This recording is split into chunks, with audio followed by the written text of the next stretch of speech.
In the popular imagination, Black wealth in America has a specific geography. We usually picture the gated communities of Atlanta, the entertainment boardrooms of Los Angeles, or the brownstones of Harlem. But while the world watches those established hubs, the tectonic plates of economic power have shifted. A new capital is rising, quietly, steadily, and with a ferocity that is reshaping the American South. We are talking about North Carolina.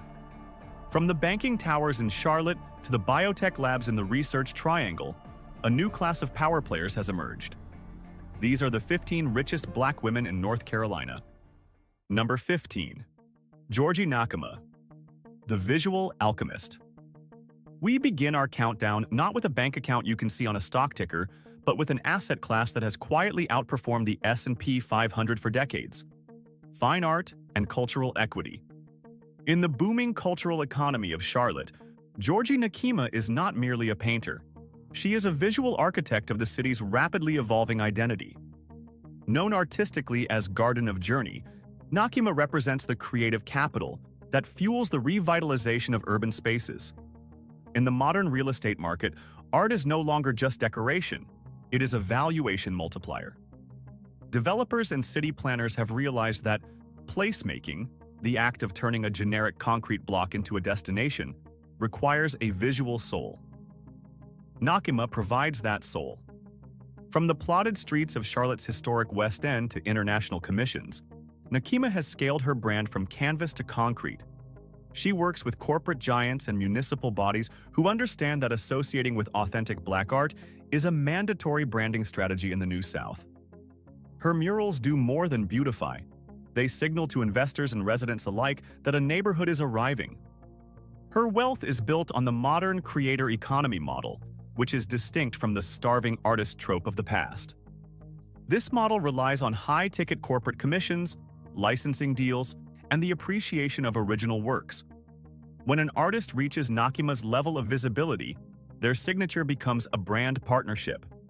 Furthermore, Nakima's influence extends into education and community advocacy. By controlling the visual language of the city, she holds a form of soft power that is critical in a state grappling with gentrification.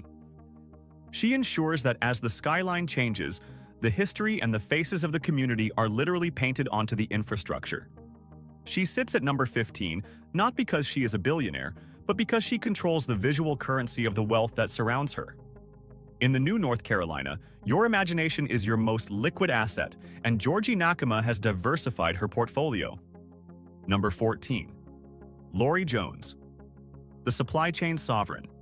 To understand the velocity of money in Raleigh and the Research Triangle, you have to look at what people consume before they close the deal. Coffee is the second most traded commodity in the world, surpassed only by oil. Lori Jones, the founder of Blackology Coffee Company, represents the explosion of the millionaire next-door class in the Triangle who are disrupting traditional commodities. Jones didn't just open a cute coffee shop, she attacked the supply chain. In a state with a deep agricultural history, she recognized that the real money isn't just in serving the cup, it's in controlling the brand and the distribution. Blackology was born out of a desire to cultivate a space that explicitly centered Black joy and community, but its business fundamentals are rooted in rigorous logistics. By focusing on ethically sourced products and creating a brand identity that resonates with the Buy Black movement, she tapped into a premium market segment. But the genius of Lori Jones is in her pivot from direct-to-consumer to wholesale and corporate partnerships. She understood that while selling a latte generates cash, selling bulk contracts to corporations and retailers generates wealth. This is the Starbucks strategy applied at a micro level.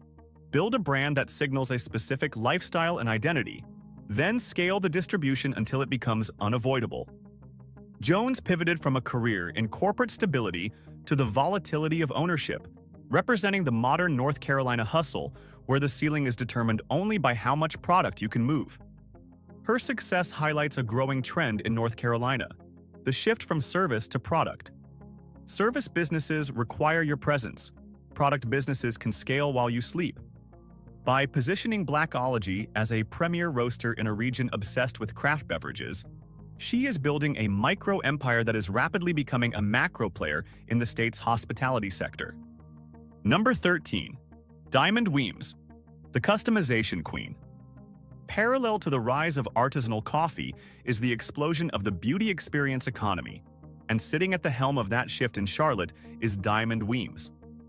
Weems, the CEO of Lip & Pour, saw a gap in the multi-billion-dollar beauty industry that major conglomerates were too slow to fill: hyper-customization. For decades, the beauty industry operated on a one-shade-fits-most model. Black women, in particular, were often left out of the equation, forced to mix existing products to find a match. Diamond Weems didn't just solve this problem, she gamified it. Lip & Pour is not just a store, it is a custom blend bar where customers create their own unique lipstick and foundation shades in a lab-like setting. This is a brilliant execution of the experience economy. In a post-Amazon world, traditional retail is dying because people can buy anything online for cheaper. But you cannot buy an experience on Amazon. You have to be there. Weems charges a premium not just for the product, but for the memory of making it. Her business model is a masterclass in vertical integration on a small scale. By controlling the manufacturing process in-house, the mixing and pouring, she captures the margins that usually go to a third-party factory. Furthermore, her studio in Charlotte has become a viral sensation. It is a fixture for bachelorette parties, corporate team-building events, and influencers. This creates a marketing loop that feeds itself. Every customer who films themselves making a lipstick and posts it to TikTok or Instagram is free advertising. Weems represents the Instagram-to-income pipeline, where aesthetic and experience convert directly into cash flow. Her wealth is currently in the rapid accumulation phase, driven by a business model that is franchise-ready. She proves that North Carolina's soil is fertile ground for those who know that the future of retail isn't selling things, it's selling memories. Number 12. Sabrina Collier, the culinary mogul. If you want to know where the power lunches happen in Charlotte or where the cultural elite gather for dinner, you look for Sabrina Collier. As the co-owner of the critically acclaimed restaurant Leah and Louise and the Uptown Yoke, Collier is not just a restaurateur. She is a James Beard-nominated force of nature who is redefining Southern hospitality. In the hospitality industry, wealth is often a mirage. It is a business notorious for thin margins, high failure rates, and grueling hours. But Sabrina Collier operates differently. She and her husband, Chef Greg Collier, have built the Bay Haven Restaurant Group, a corporate structure that allows them to scale concepts, manage talent, and control their intellectual property. They didn't just open a restaurant, they launched an ecosystem. They founded the Bay Haven Food and Wine Festival, a massive annual event that aggregates Black culinary talent from across the country. This is platform wealth. By creating the stage that other chefs stand on, Collier takes a piece of the entire ecosystem, attracting sponsorship dollars from major corporations like Coca-Cola and large bank institutions that want to reach the Black demographic. Collier has navigated the treacherous waters of the restaurant industry, surviving the global pandemic, inflation, and labor shortages by building a brand that is synonymous with New South excellence. Her influence extends into the policy of the city. She is a vocal advocate for fair wages and sustainable business practices, understanding that a healthy workforce is a profitable one. Sabrina Collier represents the transition of soul food from a mom-and-pop staple to a fine dining asset class. She commands the prices, the press, and the respect that come with high-end gastronomy. In her hands, a plate of food is not just a meal, it is a political statement and a financial asset. Number 11. Kika Wise, the franchise unicorn. In the world of wealth building, there is one word that separates the rich from the wealthy: scale. You can be rich owning one store, but you become wealthy when you own the system that builds the stores. In Charlotte, no one is scaling faster than Kika Wise. As the founder of Kika Stretch Studios, she is a rarity in the business world, a Black woman franchisor. Most entrepreneurs are content to own one successful location and work themselves to exhaustion. Wise had a different vision. She took the concept of assisted stretching, a niche service formerly reserved for elite athletes and dancers, and democratized it for the masses. But the genius was in the franchise model. Kika Wise spent years perfecting her Kika method, creating a standardized operating procedure that could be taught to anyone. Once she proved the model worked in her own studios, she began selling the blueprint. This is the Ray Kroc model of wealth. By selling franchises, she generates upfront franchise fees, often tens of thousands of dollars per location. And more importantly, recurring royalty checks. She takes a percentage of the gross revenue from every studio in her network, whether she visits them or not. This decouples her wealth from her time. Kika Wise could be sleeping in her Charlotte home while a studio in another time zone is generating revenue for her estate. She represents the systematizers, the women who realize that the product isn't the stretch. The product is the business model itself. With locations spreading across the country, she is proving that Black women can dominate the franchising industry, a sector historically controlled by white men. Number 10. Rhapsody, the lyrical investor. When we talk about hip-hop wealth, the conversation usually drifts to Jay-Z's billions or Diddy's empire in New York. But in the quiet green fields of Snow Hill, North Carolina, a different kind of hip-hop legacy was born. Marlana Evans, known to the world as Rhapsody, is arguably one of the most respected lyricists of her generation. A woman who went toe-to-toe with Kendrick Lamar and earned the respect of the entire industry without ever selling out her image. But Rhapsody's financial story is about more than just bars. It's about intellectual property and cultural equity. Unlike many artists who sign away their futures for a quick advance and a chain, Rhapsody has moved with the strategic patience of a seasoned investor. Under the mentorship of Ninth Wonder, another North Carolina giant, she built a career under the Jamla Records banner. This independence allowed her to retain a level of creative and financial control that is rare in the streaming era. She is also affiliated with Roc Nation, placing her in the orbit of the Carters and opening doors to high-level brand partnerships. But her real asset is her brand integrity. Because she never compromised her message for radio play, she has attracted partnerships with major corporations and cultural institutions that want to align with conscious and intellectual culture. Her net worth is bolstered by a touring machine that hits global markets, from South Africa to Europe.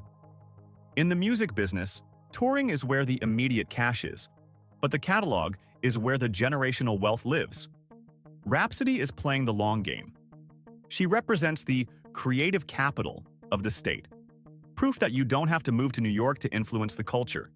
And you certainly don't have to compromise to get paid. She is holding the line, and the line is profitable. Number 9.